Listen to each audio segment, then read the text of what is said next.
The day my parents demanded I sell my house to my sister, they didn't raise their voices. They didn't argue. They spoke with the kind of calm that only comes when someone believes they hold all the power. My mother sat across from me, hands folded, eyes steady. My father stood near the window, already done with the conversation before it began. They said it wasn't a request. It was a decision. Family comes first. My sister needed the house more than I did. And if I refused, I would no longer be part of this family. I remember the exact moment my chest tightened. Not from fear, but from disbelief. That house wasn't a gift. It wasn't inherited. It wasn't built on favors or sympathy. I bought it on my own after years of working double shifts, saying no to weekends, living in a studio while everyone else upgraded their lives. Every wall carried a memory of sacrifice. Every room reminded me that I survived without help. And now they wanted it handed over like it was a spare jacket. My sister sat quietly beside them, eyes lowered, playing the role she had perfected since childhood. The innocent one. The one who always needed saving. She didn't argue for the house herself. She didn't have to. My parents had always spoken for her, protected her, chosen her. I was only there to comply. When I asked why she couldn't buy her own place, my mother said it wasn't the same. When I asked why my future mattered less than my sister's comfort, my father said I was being selfish. And when I said no, clearly and without apology, my mother looked at me and said the word she knew would hurt the most. Disowned. They didn't call for weeks after that. No messages, no check-ins. Just silence, loud enough to remind me what obedience had always cost. At night, I walked through my house touching the walls, grounding myself in what was real. I cried once. Just once. Then something inside me hardened into clarity. A week later, my sister showed up unannounced. She smiled like nothing had happened. She said she wanted to talk. She mentioned, casually, that her CEO was aware of the situation and wasn't pleased. She said he might want to speak with me. That was the moment something shifted. Why would her CEO care about my house? I didn't confront her. I didn't accuse. I listened. I watched. I started noticing how carefully she avoided details, how her stories changed depending on who was in the room, how she talked about success without ever explaining how she earned it. Online, her life looked perfect. Promotions, awards, elegant dinners, quotes about honesty and hard work. Offline, cracks were forming. I learned she had told people my house was already promised to her, that it would soon be transferred, that it was part of a larger plan, an asset, a guarantee. My name had been used without my permission. My future offered up like collateral for a life she couldn't maintain on her own. An email confirmed it. Not sent to me, but forwarded by mistake. My address, my property, listed as if it were already hers. That's when I understood. This wasn't about family loyalty. It was about exposure. Someone else had been promised something that didn't belong to her, and my parents had been confident I would cave. I requested a meeting with her CEO myself. When I walked into his office, he didn't look angry. He looked concerned, relieved even. I told him everything, slowly, calmly. I explained that the house was mine, legally and financially, that I had never agreed to sell, that my parents had no authority over it, and that my sister had acted alone. He listened without interrupting. Then he asked a question that explained everything. He asked if I knew where the money for her recent investments had come from. I didn't. He nodded like he had expected that answer. What followed wasn't dramatic. It was quiet, professional, an internal review, audits, emails examined, claims verified. The image my sister had built began to collapse under facts she couldn't explain, promises she couldn't fulfill, assets she didn't own. My parents found out after it was already done. Their calls returned, cautious now, apologetic. They said they didn't know. They said they were only trying to help. They asked if we could move past it. I listened. I didn't argue. I didn't explain myself again. I told them the house was never for sale, and neither was my dignity. My sister lost her position. Not loudly, not publicly, but completely. The future she had tried to secure by standing on my foundation disappeared, and for the first time in her life, no one rushed in to save her. Weeks later, a formal letter arrived confirming my property had never been tied to any agreement. An apology for the confusion. A thank you for my honesty. I folded it and put it away. I didn't need proof anymore. I already knew the truth. My parents eventually came to the house. Not to demand, not to advise, just to see. They walked through slowly like strangers. For the first time, they looked at what I had built without deciding what it should be worth to someone else. I didn't celebrate. I didn't gloat. I simply stood in the doorway of the life I earned and understood something clearly. Love that demands sacrifice without respect isn't love. It's control. I kept my house. I kept my name. And I learned that sometimes the strongest revenge isn't taking something back. It's refusing to give yourself away ever again. The silence after that changed everything. My phone no longer rang with demands, only pauses. Messages came slower, softer, as if everyone involved was afraid of saying the wrong thing now. Power had shifted, and they felt it. I went back to my routine. Morning coffee by the window, evening walks through the neighborhood I chose, the quiet comfort of knowing no one could take this from me anymore. My sister tried once more. Not directly. She sent a long message filled with half apologies and excuses. She said she was under pressure.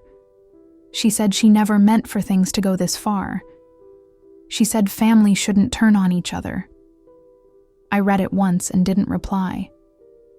For the first time in my life, I didn't feel responsible for fixing what she broke. What hurt most wasn't losing her. It was realizing how easily my parents believed I should sacrifice myself to keep her afloat. How natural it felt to them to trade my stability for her image. That truth settled slowly, painfully, but it also freed me. I stopped explaining myself to people who only listened when I agreed with them. I stopped shrinking to keep peace that never protected me. And I stopped feeling guilty for choosing myself. Neighbors asked questions. Friends noticed the shift in my voice. I stood straighter, spoke clearer. I wasn't angry anymore. I was done. There's a difference. Months passed. The house felt different. Not just like shelter, but like ownership in the deepest sense. Every decision inside it was mine. No one else's expectations echoed in the rooms anymore. I heard through others that my sister was struggling. Jobs didn't last. Stories didn't hold. Without borrowed confidence and someone else's assets to lean on, reality caught up quickly. I didn't feel satisfaction. I felt distance. And that was enough. One evening, my mother called. No demands, no guilt, just a quiet admission that maybe they had been wrong. I listened. I accepted the words without rushing to heal what years had damaged. Forgiveness doesn't mean forgetting who someone showed you they were. When the call ended, I walked through my house again, slower this time. I realized something important. They had tried to disown me to control me. Instead, they had taught me how to belong to myself, and that lesson was worth more than any house I could ever sell. Time kept moving, even when everything else felt like it had stopped. I started noticing small things first. How peaceful the mornings felt without waiting for a call that might ruin my day. How light my chest felt when I made decisions without running them past anyone. Independence didn't arrive all at once. It settled in quietly, like sunlight filling a room you forgot had windows. I changed the house slowly. Not to impress anyone, not to prove anything. I repainted a wall the color I had always wanted but was told was too much. I replaced the old dining table with one that fit my life, not a future someone else imagined for me. Each change felt like reclaiming a piece of myself I'd handed over years ago without realizing it. My parents stayed distant, unsure how to approach me now that fear no longer worked. When they did reach out, their words were careful, almost formal. The roles had reversed. I wasn't the child waiting for approval anymore.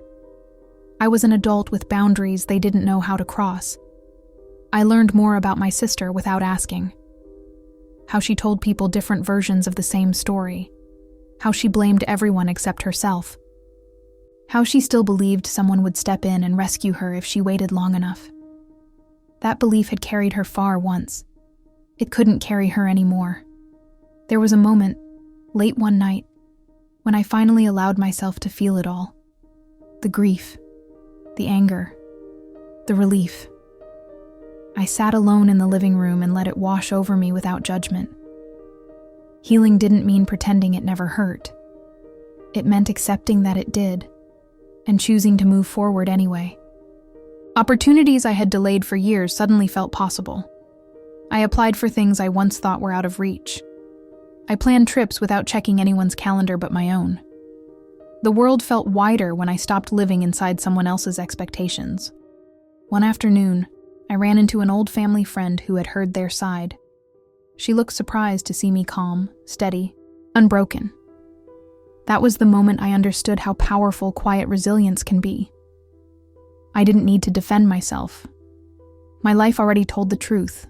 At home that night, I stood on the porch and watched the lights come on across the street. This neighborhood wasn't just where I lived. It was where I chose to stay, even when walking away would have been easier. I realized then that my parents hadn't taken something from me. They had revealed something. The strength I'd been using to survive them was the same strength that would carry me far beyond them. And for the first time, the future didn't feel like something I had to earn permission for. The longer I lived without explaining myself, the clearer everything became. I stopped waiting for closure from people who never planned to give it. I stopped hoping for apologies that would only arrive wrapped in excuses. Peace didn't come from their understanding. It came from my acceptance that they might never fully see me. And that was no longer my burden. One afternoon, my father showed up unannounced. He didn't step inside right away. He stood on the porch, hands in his pockets, eyes avoiding mine. He said he had been thinking a lot, about fairness, about the way things were handled. He didn't say sorry, not really, but he said he knew now that threatening to disown me had been wrong. I listened without interrupting. When he finished, there was a long pause. Then I told him something I had never said out loud before. I told him that love should never be used as a punishment. That the moment he tried to take my home to protect someone else's choices, he stopped protecting me. His shoulders sagged, just slightly. He nodded. That was all. After he left, I didn't feel victory. I felt closure of a different kind. Not the kind that fixes everything, but the kind that allows you to stop carrying it. Life continued to open in quiet ways. I was trusted more at work. I was offered responsibilities I once doubted I deserved. Confidence built itself on consistency, not approval. I hosted friends in my home, people who showed up without conditions. Laughter filled the rooms that once held tension. The house finally felt alive in a way it never had before. I heard that my sister had moved again. Smaller place, fewer stories. Reality had forced her to stand on her own, something she had never been asked to do before. I hoped she learned from it, but I no longer felt responsible for whether she did. One night, as I locked the door and turned off the lights, I caught my reflection in the mirror. I looked different. Not because I had changed who I was, but because I had stopped apologizing for it. Somewhere along the way, being disowned had lost its power. I realized I had already built a life strong enough to hold me without their permission, and that knowledge stayed with me, steady and unshakable, as I stepped fully into a future that finally belonged to me. The real change didn't happen all at once. It arrived in moments so ordinary I almost missed them. I noticed it when I stopped rehearsing conversations in my head, when decisions no longer came with fear attached, when my phone buzzed and my first instinct wasn't worry, but neutrality. Control loses its grip the moment you stop reacting to it. My parents began to adjust slowly. They stopped asking for favors disguised as concern. They stopped speaking on my sister's behalf. When we did talk, the conversations were shorter, more honest. Not warm, not cold, just real. And that was enough. I learned that boundaries don't need constant defending. Once they're clear, the right people respect them, and the wrong ones reveal themselves.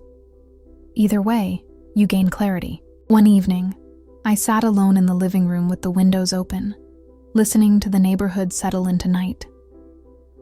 The house no longer felt like something I had to protect.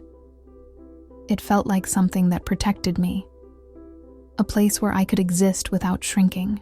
I thought about the version of myself who almost gave this up out of guilt, who believed love had to be earned through sacrifice. I wished I could tell her what I know now, that loyalty to yourself isn't betrayal, and choosing peace doesn't make you selfish. My sister and I barely spoke anymore.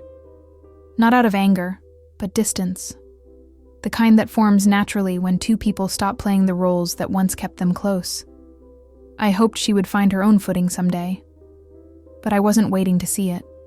There was no dramatic ending, no confrontation, no final speech, just a quiet understanding that my life was no longer negotiable. I turned off the lights, locked the door, and went to bed knowing that the house was still mine in the morning. And so was my future. Life didn't reward me with applause after that. It rewarded me with peace. Days blended into each other in the best way. I focused on work, on health, on building routines that felt steady instead of rushed. I no longer measured my success by how useful I was to others.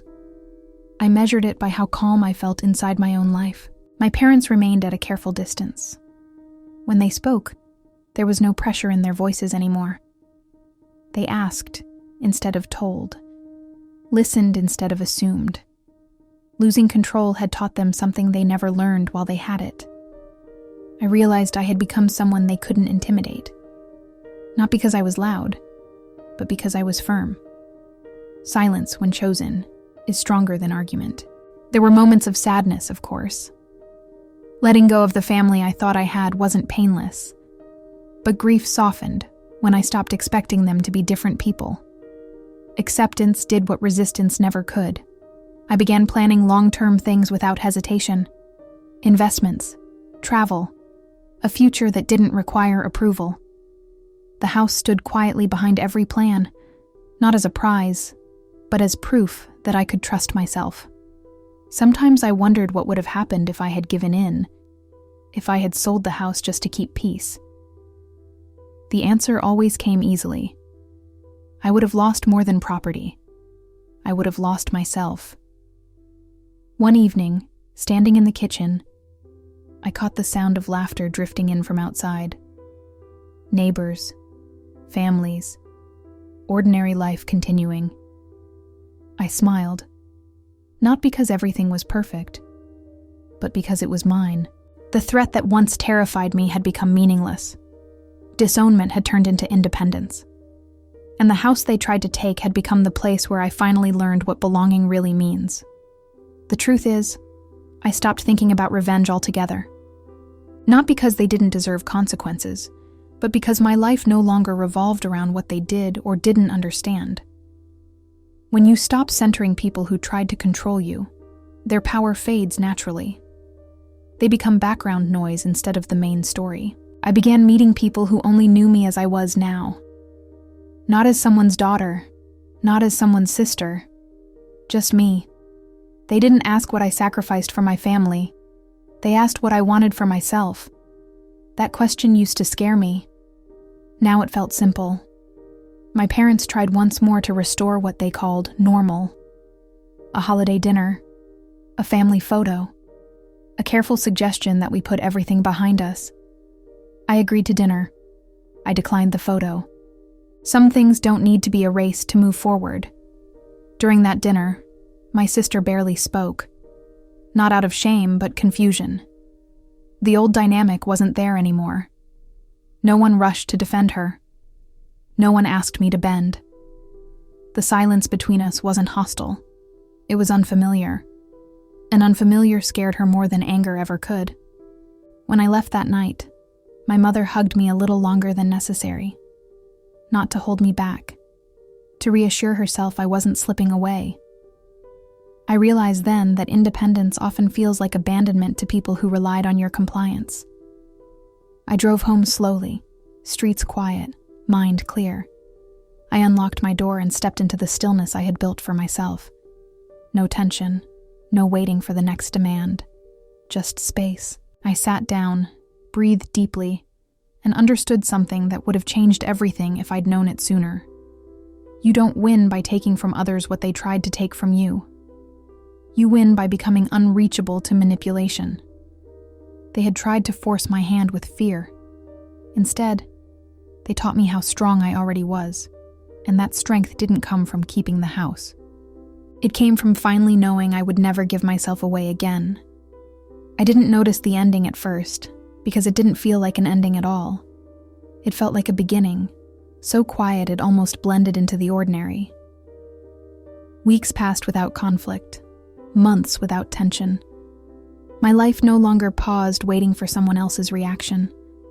I made choices quickly now, confidently, without rehearsing explanations that would never be heard. One morning, while sorting through old papers, I found documents from the year I bought the house. Loan statements, notes I had written to myself when money was tight, reminders to keep going when no one else believed I could. I sat on the floor and read them slowly, realizing how far back this strength went. I hadn't suddenly become independent. I had always been. I just stopped hiding it. My parents adjusted to the new reality in their own way.